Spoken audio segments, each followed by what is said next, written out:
कि जहां 5-5 मुख्यमंत्रियों का जमात हो, पूर्व मुख्यमंत्रियों का जमात हो, देश के प्रधानमंत्री से लेकर, गृह मंत्री से लेकर, रक्षा मंत्री से लेकर राज्यों के मुख्यमंत्री, केंद्रीय मंत्रीगण, सभी को यहाँ पर आने को आतुर है, लेकिन पता ही नहीं है कि किनके लिए और किन मुद्दों को लेकर आगे बढ़ना है। नमस्कार, जोहार। मैं हूं संजय ओझा और आप देख रहे हैं संजय ओझा ऑफिशियल। दोस्तों, आज से भारतीय जनता पार्टी ने परिवर्तन यात्रा के शुभारंभ कर दी है। आप सभी को मालूम है कि झारखंड में विधानसभा के चुनाव होने हैं। भारतीय जनता पार्टी की अपनी एक स्ट्रेटजी है, अपने काम करने की रणनीति है। उसके तहत आज से जो कार्यक्रम है, शुरुआत हो गई है। परिवर्तन यात्रा नाम दिया गया है। कई तरह के गंभीर सवाल आज के स्टेज से वर्तमान सरकार के मुखिया और सरकार पे लोगों ने कहा है। आज केंद्रीय गृह मंत्री अमित शाह साहब का कार्यक्रम संथाल के भगनाडीह में लगा। भगनाडीह जो है उस संथाल की एक महत्वपूर्ण जगह है जहाँ से वीर सिद्धू कान्हू आते हैं। वो स्वतंत्रता सेनानी हैं। आज से भारतीय जनता पार्टी ने परिवर्तन यात्रा की शुरुआत वहीं से की है और अमित शाह साहब ने कई तरह के जो सवाल है, वर्तमान के जो मुखिया हैं झारखंड प्रदेश के, हेमंत सोरेन साहब, उनके ऊपर खड़ा किए हैं। तमाम सवालों की अपनी एक वानगी है, वो भी दिखाएंगे। और साथ में तमाम सवालों पे झारखंड मुक्ति मोर्चा के जो प्रदेश के प्रवक्ता हैं सुप्रियो भट्टाचार्य साहब, उनका भी स्टेटमेंट आया है।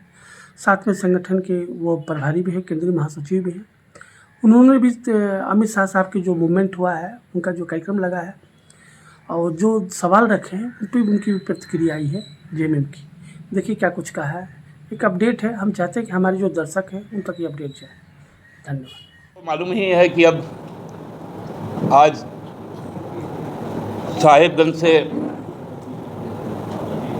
भारतीय जनता पार्टी का षड्यंत्र यात्रा का शुरुआत हुआ।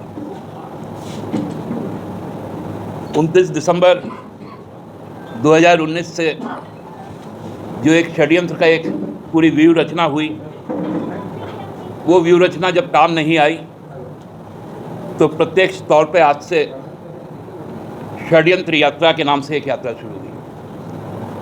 अब यात्रा के रहबर कौन होंगे, उसके साथी कौन होंगे,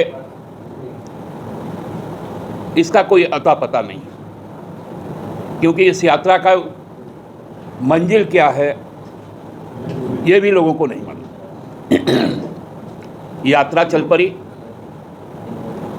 और जब चुनाव का नतीजा आएगा तो इस यात्रा में जितने शामिल लोग हैं, आप देखेंगे कि जैसे बिना टिकट के यात्रा करने वाले जो यात्री होते हैं, उनको जो टिकट चेकर होता है या कंडक्टर होता है, वो बीच रास्ते में ही उसको उतार देता है, फिर उसका गंतव्य और कहीं का नहीं होता। वैसे ही षड्यंत्र यात्रा आज शुरू हुई। हम आज देख रहे थे कि अमित शाह जी जब बोलना शुरू किए तो एक तो आंख सीधा नहीं हो पा रहा था और एक ही नाम जप रहे थे, हेमंत बाबू, हेमंत बाबू, हेमंत बाबू।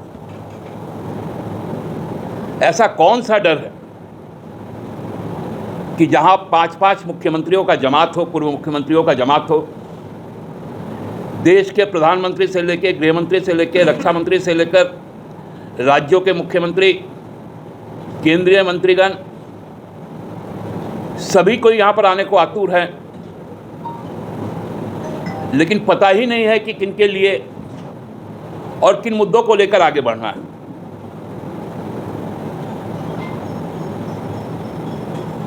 हर बार जब कुछ भी बोलता था, मिला क्या,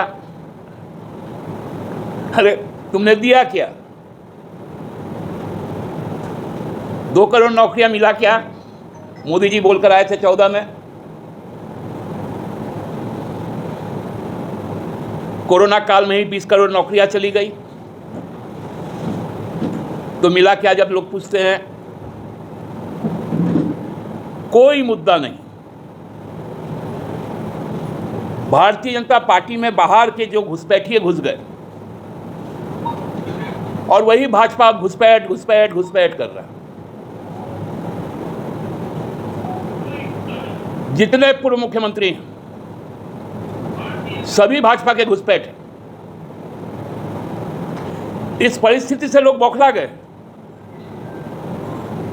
कल अखबार में एक बयान आया, एक विज्ञापन आया,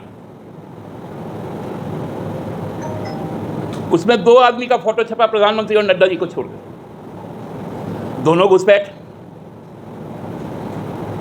नीचे एक बड़ा सा फोटो आया, वो भी घुसपैठ। आज तो देख रहे 5 को घुसपैठ का फोटो आ गया।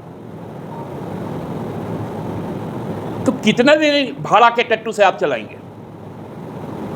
कितने दिन लीज लेंगे? अमित शाह जी आपको बहुत स्पष्ट बता दे रहे हैं, आप जो जानना चाहते थे कि झारखंड की जनता आपकी पार्टी भारतीय जनता पार्टी को उल्टा लटका कर सीधा कर देगा। ध्यान से सुन लीजिए, जिस दिन विधानसभा का चुनाव आएगा, एक एक मतदाता चुन चुनकर भारतीय जनता पार्टी के उम्मीदवारों को उल्टा लटका कर सीधा कर देगा।